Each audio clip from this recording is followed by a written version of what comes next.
Original.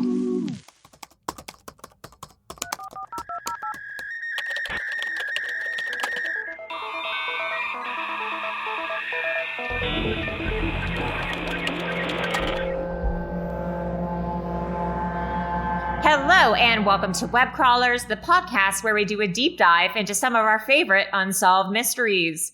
Each week we will introduce our topic, lay out our research and findings, reveal some conspiracy theories, and conclude with our own hypothesis. Who knows, we might even solve the case. I am Allie Siegel. I'm Melissa Stettin. And I'm producer Maria Blasucci. Yeah, you are, bitch. Oh, I did socially distant Comic-Con the other day. Oh, yeah. I definitely said it's produced by Maria Blasucci. That's nice. That's good. That's good. That's Yeah. good. You got my name right.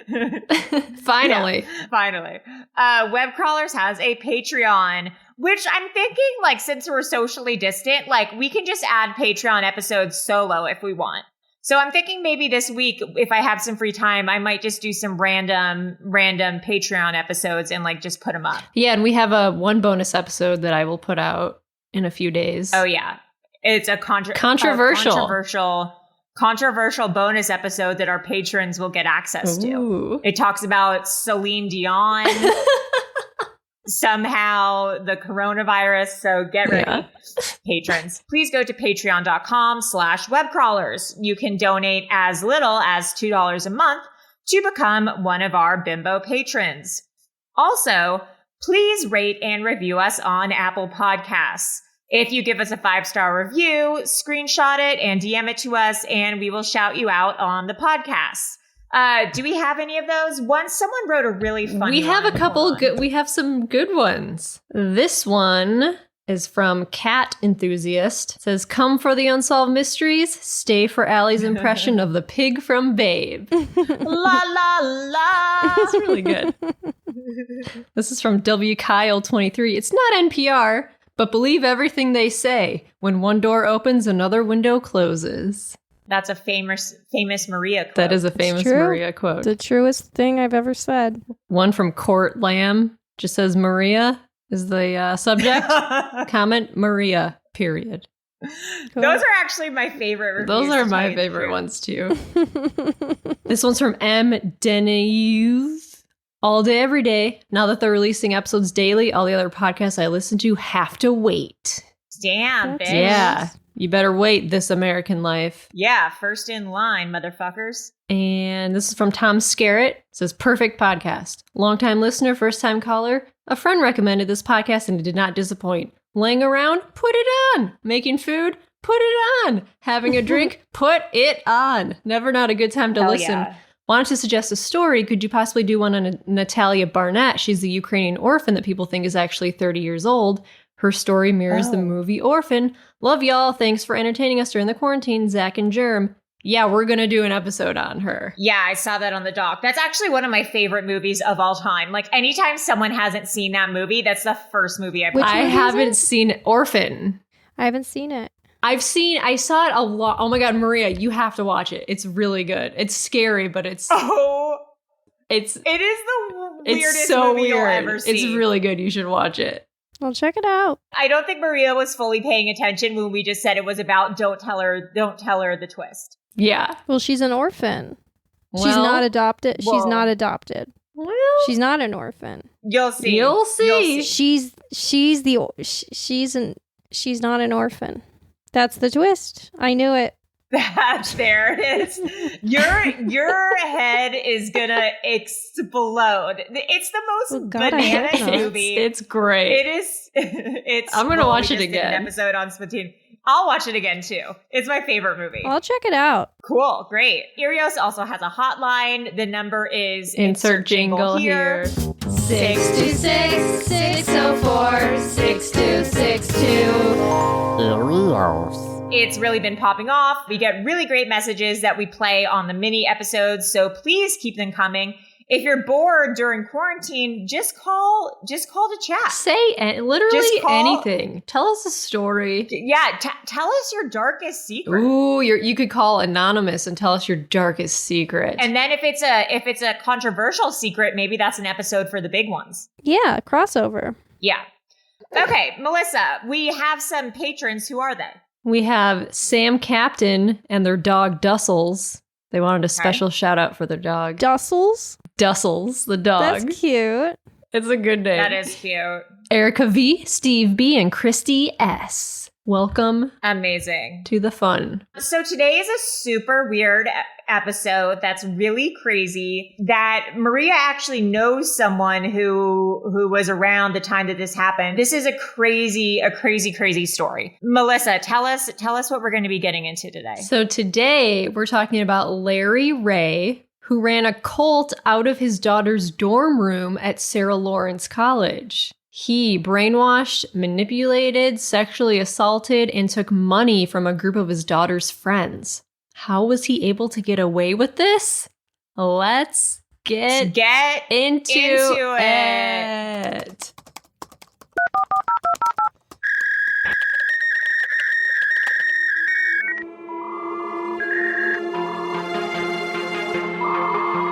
The father of a college student accused of forcing Sarah Lawrence college students into an alleged sex cult where he befriended students before turning on them and abusing them physically, emotionally, and sexually. Ray held so-called therapy sessions in his daughter's dorm, forcing them into his cult.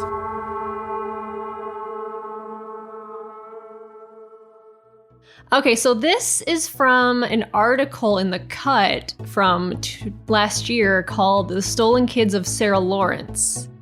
And it's by Ezra Marcus and James D. Walsh. They did an amazing job on this story. It's really long, but it's worth the read if you're into it. Or just listen to this episode, because we'll tell you all about it. This guy, Larry Ray. So a little bit of background on him. So during the 90s, he was a... Can I just say before we start that Larry is a horrible name? Like, if your name is Larry, like, the things in your life aren't going well. Do you know any Larrys? Larry David. Okay, but he's kind of like curmudgeon-y. Like, I think of a Larry who, like, I can't think of a Larry who's like... What about a Lawrence? Lawrence is better. Lawrence of Arabia. He had a rough go. Yeah. I can't think of a Larry who's like doing a lot of charity work. If you're a Larry or a Lawrence, call us. Larry Bird? Oh, okay. Larry Maybe Bird. This is, okay, bad theory. I take it back. Okay, continue. So during the 90s, he was a New York entrepreneur with ties to some of the richest and most powerful figures in the city. He was even the best man at the wedding in 1998 to New York Police Department Commissioner Bernard Kerik. So he was like in with the police. But in 2001, he got busted for a $41 million stock scam.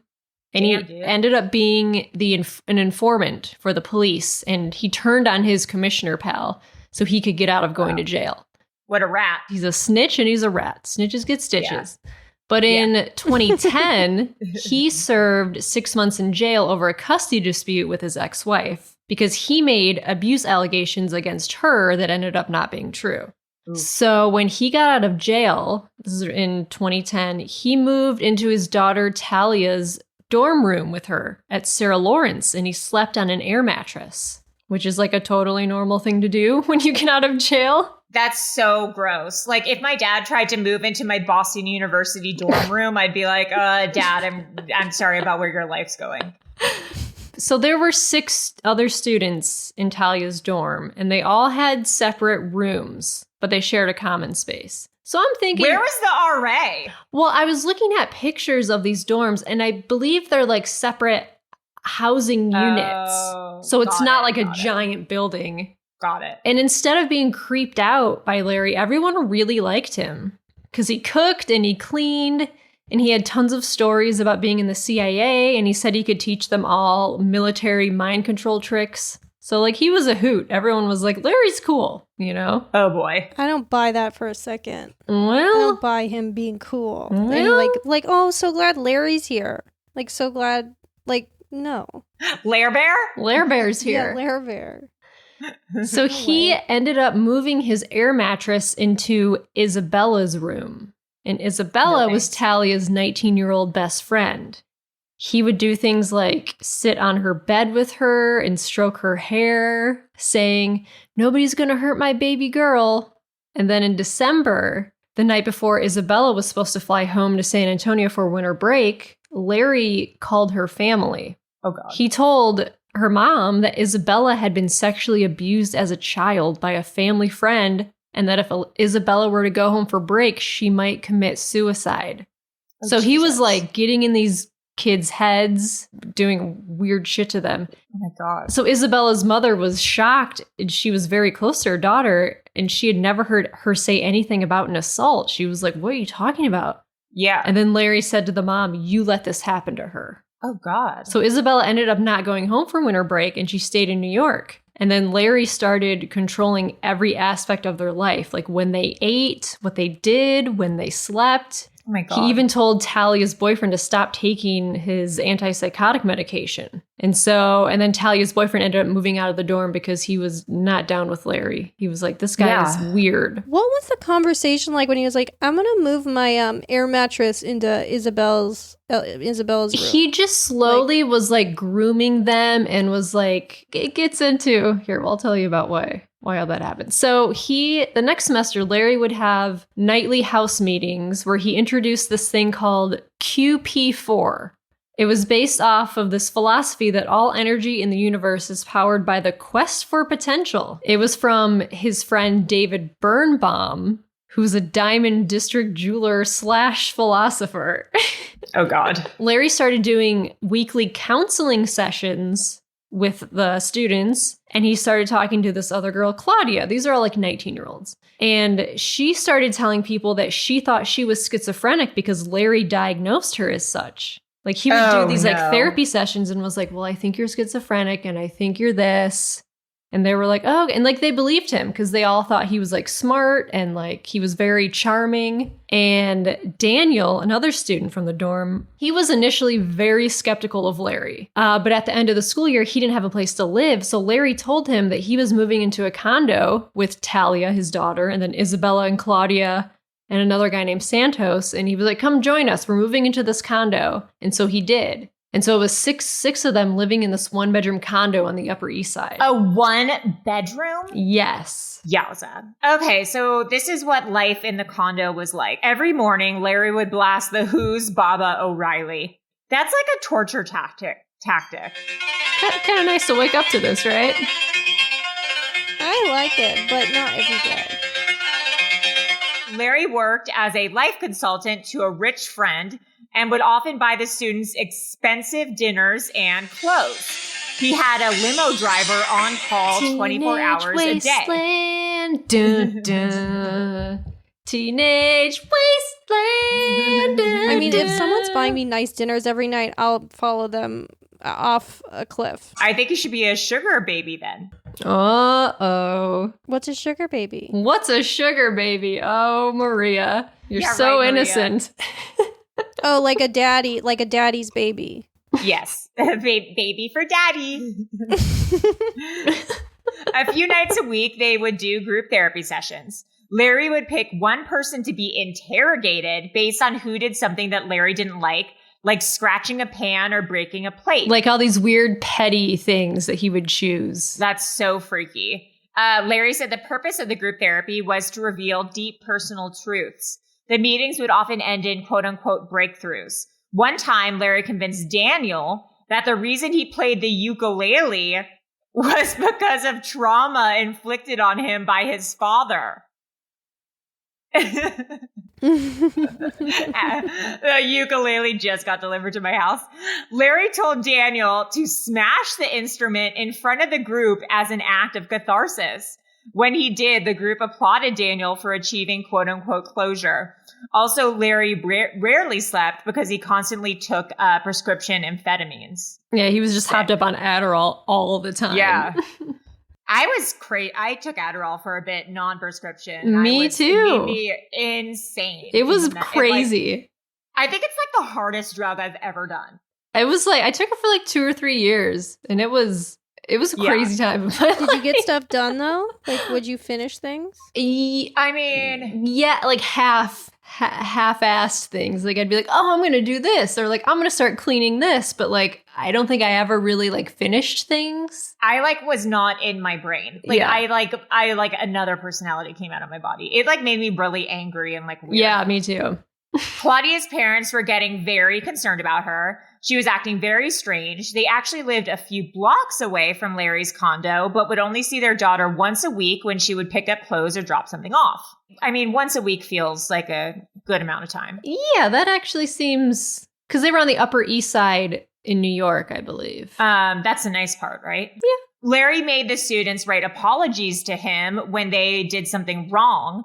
Santos had to write about accidentally throwing away paper and apologizing for interfering with Larry's business and wasting his time. He started doing renovations to the apartment, like removing door handles from bathrooms. Yeah. So there was zero privacy. Ew. Crazy. Daniel was also questioning his sexuality during this time. So one night, Larry made Isabella make out with Daniel. And then eventually that turned into sex where Larry would watch. Yucky. It turned into a regular occurrence and Larry would even participate sometimes. Oh my God, that is so It's gross. gross. Can I ask a question that you're going to get to, but it's just in my mind. Where was Talia at this She was time? there living with them. And she was just like, oh yeah, that's just my dad. Yeah. Like, I don't well, think- he, from a young age, started brainwashing her. Ugh. One night, Claudia showed up at her parents' apartment with Larry and began asking about her mother's first child, a girl who had died at birth. Larry said it must have been difficult for her to love Claudia, having just gotten over the loss. Whoa. Oh, there's a quote from the article. This is from Claudia's mom. It says, and he dug in until I just exploded crying. He was trying to break us down. She was on his team, meaning Larry, and her father and I were on another team. She said, I don't believe you, Mom. I don't believe you could have loved me because of her. They're talking about her firstborn that died. And then Claudia left with Larry, and that's when we knew he had total control over her. Oy, scary. There's also a bunch of violence. Talia missed her deadline to apply for Stanford Law School, and Larry blamed Daniel for intentionally trying to sabotage her.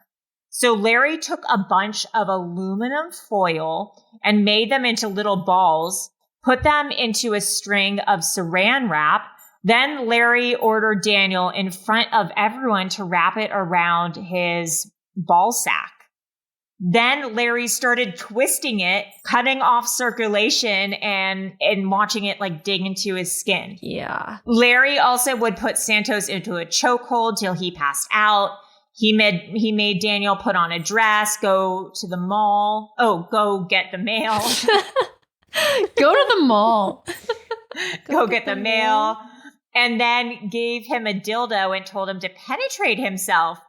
I mean, Larry doesn't seem like cool Larry anymore. No, he's non-cool Larry. After that, Daniel moved out of the condo. Yeah. Yeah. Santos introduced Larry to his older sisters, Yalitza and Felicia. They started coming over to the condo to hang out with Santos and Larry. If I was Santos, I would be like, I'm not having my sisters over. Like, I know, This is it's crazy that he was like, come hang out with this guy Larry. He's really cool. yeah. He ties strings around people's ball sacks. And sodomizes them with dildos. Yalitza was an undergrad at Columbia, and Felicia was a graduate of Harvard and had a medical degree from Columbia. Yeah, so they were like smart. Yeah. Felicia moved to Los Angeles to start her residency, and she was still in contact with Larry. He was telling her that people were after her. He would talk to her about his connections to the police commissioner and the CIA. He brainwashed her into being extremely paranoid, so she quit her residency and moved back to New York to be with Larry. Yeah. They started a romantic relationship soon after. Larry referred to both Isabella and Felicia as his wife. Yeah, so he brainwashed these two women who were clearly very smart. They were both doctors and like talked them into like moving in with him. Like the CIA's after you. I want to see video of him because I want to see how he talks because I can't imagine thinking this guy was like it ever. You know what I mean? I don't know. Not your type? Well, just like, what's the thing that draws everyone in? Like, I don't know. I think he just kind of came in and was like, I'm a nice, cool guy, and was like really helpful and nice. And then he said he was like in the military. He said he had all these ties to like the CIA and like NYPD. They're 19, you know, they're easily persuaded. So he just kind of got in. That's how all like cults start, really. You just kind of break them down. A lot of the kids were on medication. You know, some were like had depression and anxiety. So he would like, you know, talk to them like he was their counselor, like weird grooming shit. Right. So this is crazy. Larry would make up things in order to get money from all the students. He claimed that people stole from him or broke things. He gave Santos a 5-page list of things he owed him, from smaller amounts like painting tape to an oven that cost $6,000. Oh my God. Because he kept telling them like that they broke things or that they need to replace things. So the total of things Santos owed him was over $47,000. Holy moly. And so Santos told his parents that he needed to pay Larry and said he would kill himself if they didn't give him the money. Jeez. So his parents tried to go to this apartment to see the damage, to see like what is Larry talking about, but Larry wouldn't let him in. So they ended up paying as much as they could out of fear that their son Santos was going to kill himself. Yeah. They said that they paid Larry over $200,000 over 3 years. And they had to sell their house. Oh my God. And they went to the police, but the police couldn't do anything because everyone was over 18. The police were like, I'm sorry, we can't do anything. Holy shit. Yeah. And then towards the end of everyone's senior year in around 2013, Larry brought Claudia, Isabella, Yalitza, and Felicia to his stepfather's house in Pinehurst, North Carolina. And so he put them to work installing a new drainage system in the yard. I mean, this is crazy. He wasn't really like offering them anything though, because usually when there's a cult, he's like, I know the keys to salvation. Like I know how to save your soul. Like I know the secrets to life. Like Larry doesn't seem to be offering anything. I mean, he's offering them a place to live, and he's like, he does these like nightly counseling sessions where he's like claiming it's just crazy. So he brought all the students to build this drainage system in the yard.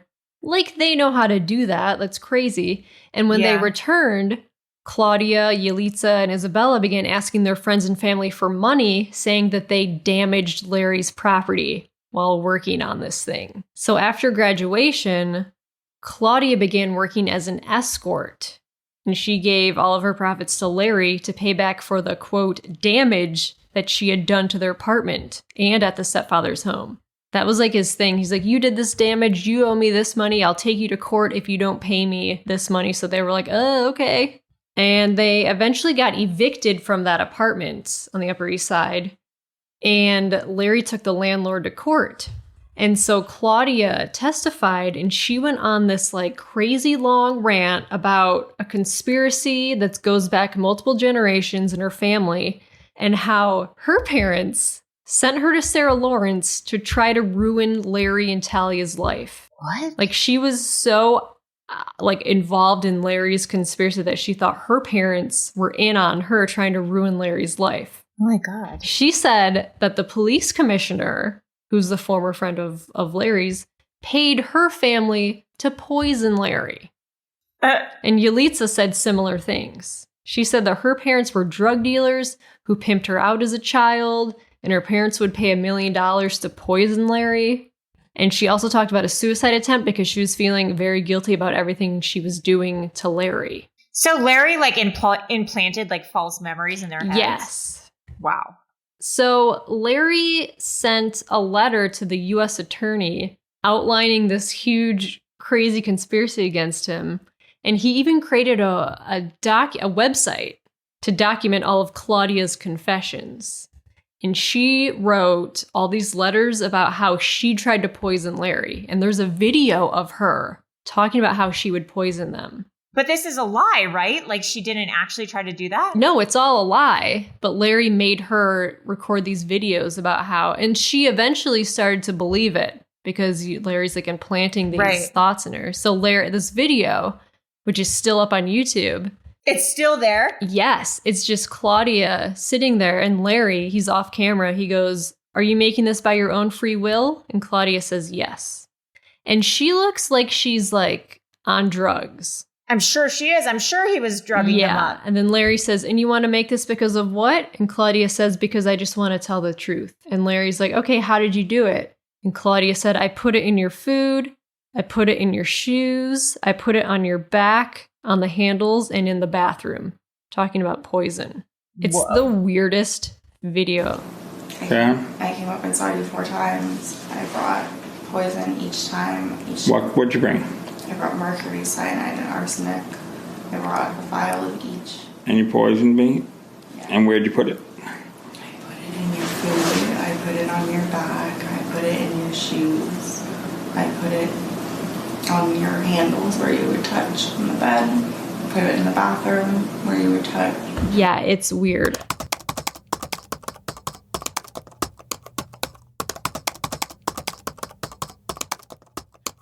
So in 2019, as of last year, he was still living with Isabella and Felicia in New Jersey. Isabella is originally from the dorm room, and Felicia's Santos's sister. So he lost touch with Santos and Yelitsa, who have also not talked to their own parents. And then Claudia managed to escape. She called a friend asking for $500,000 to pay back Larry, and told the friend that he put a plastic bag over her head and almost killed her. And the friend was like, "You need to get out of there." So he sent her a plane ticket, and she flew home that night. So she got out. Which friend would have $500,000? No, they didn't. She called him and was like, "Larry's asking for $500,000. And this friend is I like... thought she was like calling a friend. No, the friend was I like... need $500,000. Yeah, the friend was like, no, that's not real. That's insane. Let me help you get out of there. As of a couple months ago, in 2020, he was arrested and indicted by federal prosecutors for sex trafficking, extortion, conspiracy, and other charges because of this article that came out. Oh, really? That's how he got caught? Yeah. So at a news conference, the United States attorney said Mr. Ray extorted $1 million from 5 of his victims, which he shared with 2 unidentified associates. I wonder who he shared it with. Who he shared. I'm assuming it is probably his daughter or his stepfather. That's who the money was going to, maybe. Some victims drained hundreds of thousands of dollars from their parents' savings accounts at Ray's direction. And he was denied Holy bail. shit. He's currently in prison. How long did he get a sentence for? I think he's still awaiting the trial. Oh, really? Trial? And so I was like, well, what are these people doing now? So apparently when they did this article in The Cut, they interviewed him, and Oh my God. They met him, and he was with 2 women who I think was Felicia and Isabella, Whoa. who are still with him. Yeah. I mean, not right now because he's in jail, but they were as of a few months ago. And then I was like, well, what's Talia up to? What's his daughter up to? And I found her Twitter account. I remember looking this up a year ago when this article came out, and her Twitter account was open. Now it's private, but she has another Twitter account, which is like just Finsta? Ray Talia instead of Talia Ray. And she's on Facebook. There's this video that she posted on Vimeo 8 years ago. So Talia has a younger sister, Ava. And when Larry was going through that custody thing, Yeah. Larry would tell his daughters, who were like young at the time, like, tell the police that mommy abuses you. So he would tell his daughters to tell the police that the mom was abusive. So he was like Holy brainwashing the shit. kids from the start. And so Ava, I believe the younger sister, is like still in contact with the mom, and Talia is still trying to get in contact with her sister, but her sister won't talk to the sister or the dad. Whoa. And in this video Talia put on Vimeo, she's like, sisters should never be denied the right to the relationship. To my sister Ava, happy birthday. I love you and miss you. And the video is just like this long video. It's like, Ava, my sister was a kindergartner when we were separated, and tomorrow she'll be 15. It's been so long, I don't even know what Ava thinks, what she's been told, how she has even dealt with the abrupt loss of our relationship. Our mother won't let us speak. She hasn't let us speak ever since we were separated. I'm reading this article right now, and it says Larry Ray was in bed with a victim when he was arrested. A woman he described as his wife was a victim. They lived in a residence in which Ray kept a lock on the refrigerator door, restricting access to food. Oh, See, that's God. not okay. That's where wrong. Maria draws the line. That's especially That's not seriously okay. wrong. That's so crazy. And Talia is now living in North Carolina. I looked her up on Family Tree Now, my favorite website. Mm-hmm. And I believe the house where he brought all the people to work on that drainage thing, I believe this is the house. It's his stepfather's house. I believe she's living there and she's working as a paralegal. Oh, Jesus. At this place called Southern Coalition. Whoa. It says, sorry, I keep interrupting. I'm just reading this article. It says that when he was arrested, he used his daughter as a human shield against the cops. Oh my God.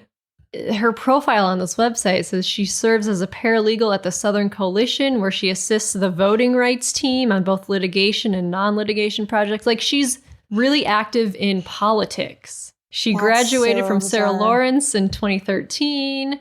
She has passion for community, organizing political campaigns. She worked as a manager for a state house candidate in North Carolina.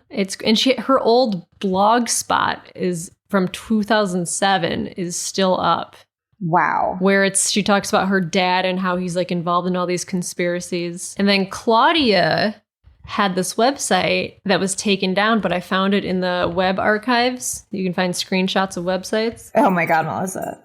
The website says, I, Claudia Jury, attempted murder by mercury poisoning. I did it for my mother's approval. She abandoned me. Now I'm an escort and I poison my clients. I'm angry. And she talks about how she tried to murder Larry with cyanide. And all these people got into Sarah Lawrence. Yes. You know what I mean? And yes. Like I only got into one college. Like, you know, and they wouldn't even have let me in if I would have. It just goes to show. It really does. Show, yeah. It also says that he had a polygraph machine that he would use on the people. Oh no. It was probably tinfoil. Yeah. It was probably a tinfoil hat. Yeah. And like a magnet. And so I found this quote on Claudia's old website that she has since taken down. It says, instead of distancing himself, he kept listening to me. I felt no judgment or recoil from him for these things that I had hidden from everyone else.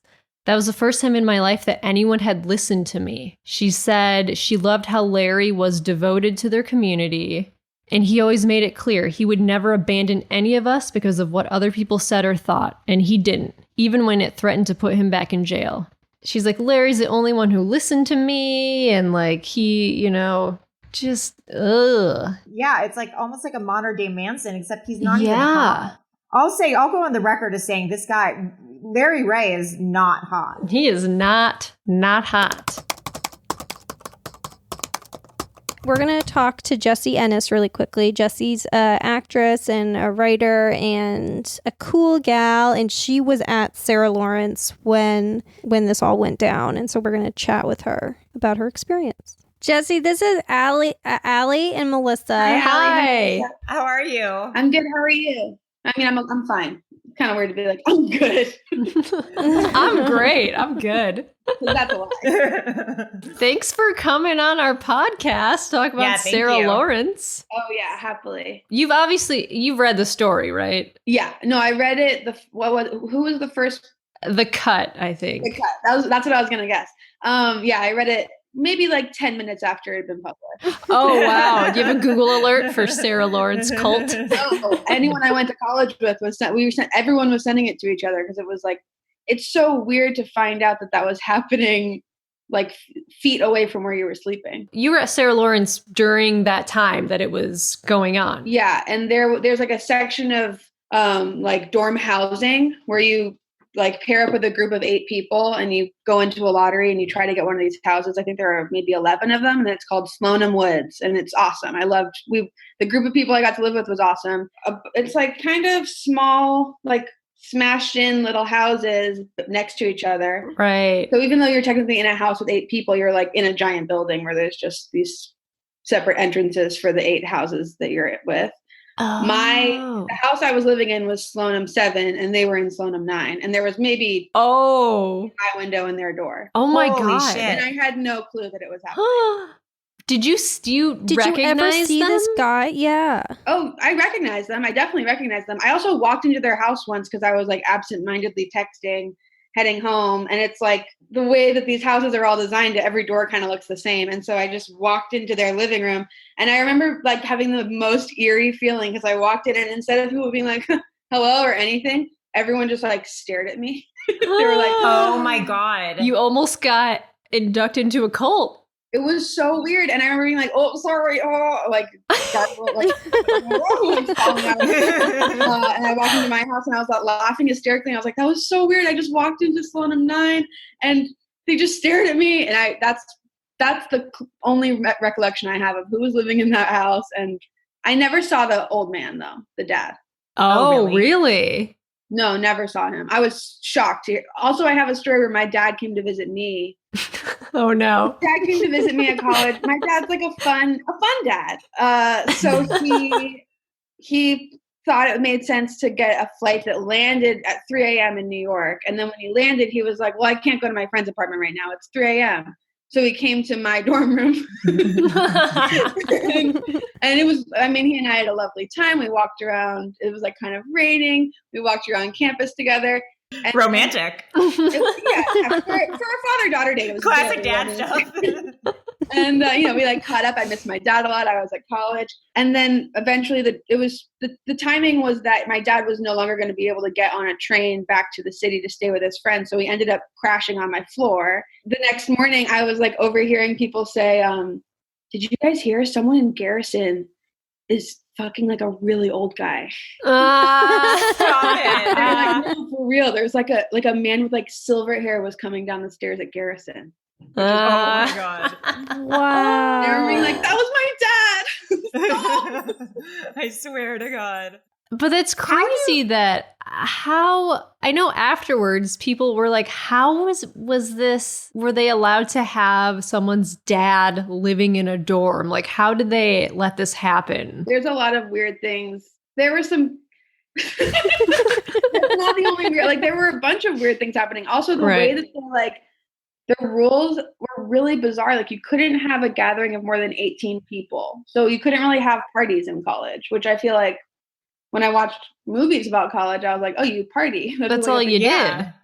Yeah, we didn't party. And we also, there was no like core curriculum or they don't do like a major system. So you just get sent all these really cool liberal arts classes and you pick 3. Because it's so vast, like the options are so vast, like the chances that you'll be in the same 3 classes with even one other person is so slim. You're probably not going to really make friends. Like that's the way I felt, at least. I was like, there are weird. No parties. I don't have a major. So I'm like studying architecture and robotics and some theater classes. That was like the closest I came to a major. It was called a third, where like instead of taking 3 full classes, you take a bunch of classes and call them each like little in a pie chart. You guys, I'm not doing great. No, this is not that. So what happens is you're never around the same people unless you're like really making an effort. And right. I just remember feeling really lonely and like I had a hard time making friends. And I definitely didn't feel like I knew enough people to be like comfortable. Just like, I don't know. I never really felt super social. And I felt like that was the environment there in general.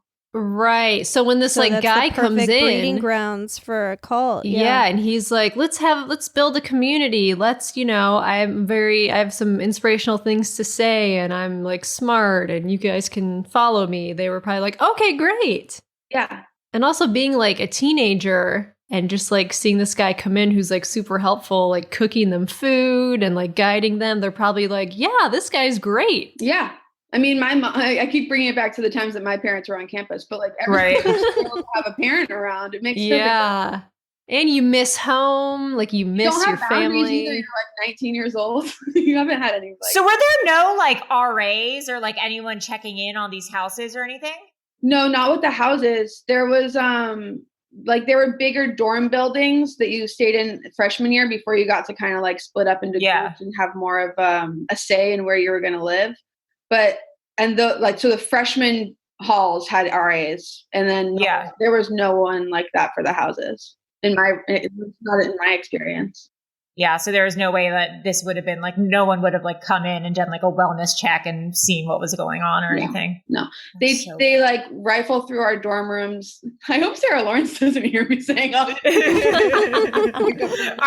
Not that many people listen to this podcast. Don't worry. Thank God, because I really need a vent. When we were on like winter break or spring break, they would do like a security check. They would go through all the dorms and look for things like candles and electric kettles and that kind of shit, which I got fined for, and I'm like still really holding a grudge about it. Shut up. I $50 back. It was just an electric kettle. Let's calm down. Oh my God. Oh my God. So that's a good question. What were they, Melissa, do you know what they were doing during like spring breaks and stuff like that? They stayed. Yeah, you can stay there year round, I think. Or he had an apartment, like another condo that he moved into with all the students. Oh, right. Yeah, they moved. And that was in the city though, right? Yeah, that was in the city. Where is Sarah Lawrence in? It's in Bronxville, which is 30 minutes outside of the city on the Metro North Rail. Oh, okay. So we might have kind of like already covered this, but like, did anyone know this was going on, or was there any like chatters of this, or it was just like people were completely oblivious to this happening? No one knew. I mean, once this article came out, I was talking to some people from college and they were like, oh yeah, well, Mia knew that this friend of hers kind of like disappeared. So I think all people were noticing was like, oh yeah, that girl I used to hang out with every now and then, like I'm not really around her anymore. And it's it's just really mysterious to me because it's so weird to think how like, you know, there were a lot of people around. I was not that close to all of them. If one person kind of like bailed, I wouldn't have been like, where did that one girl go? What did you and your friends think like when this article came out? I was so freaked out. I was like, shocked. It's crazy. What did your parents think? Were they scared? Were they nervous? I mean, I'm not there anymore. They didn't. Wow, it's so fascinating that this was going on and like nobody knew. So crazy. Maria, I always feel like you have good questions, good insights. I don't. I feel like we got the vibe, the Sarah Lawrence vibe. I've got a picture in my mind now. And did you ever you remember those girls' faces though, right? Yeah. Wow. Well, that was my question. Well, Jessie, thanks so much for doing this. Thank you. It was so fun. I'm so happy I got to talk about this. I can't believe you walked in on a cult. I know. And had no idea until 10 years later. Wow. That's amazing. Wow. You survived to tell the tale. Have a good rest of the day. Bye, guys. Yeah. Bye. Bye, Jessie.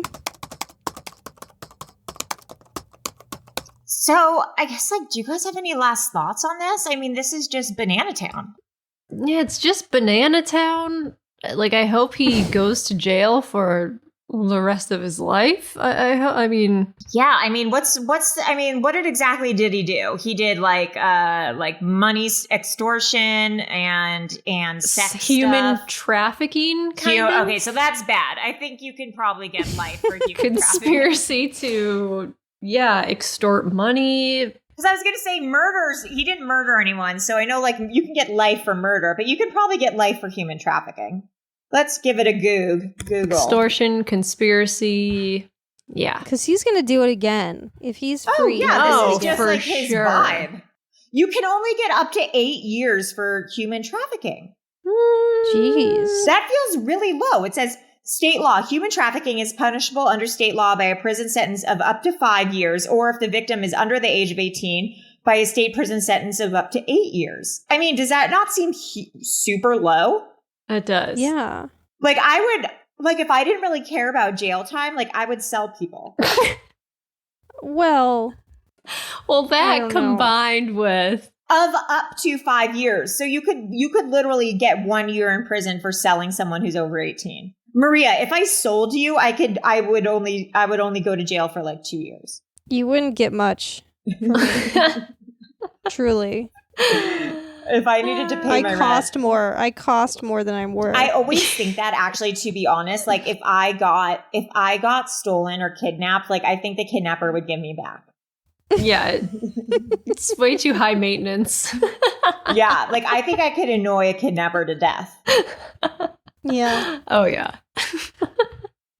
On that note, Melissa, if anyone wants to contact us or give us more info or like was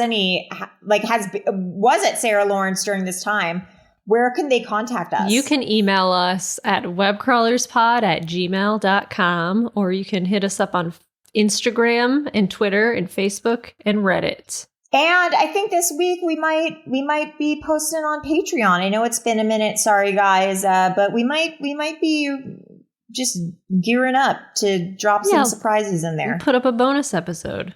Yeah, or 2 or 3, or maybe some vids, who knows. Anyways, I'm Allie Siegel. I'm Melissa Stettin. And I'm Maria Blasucci. Bye! Bye!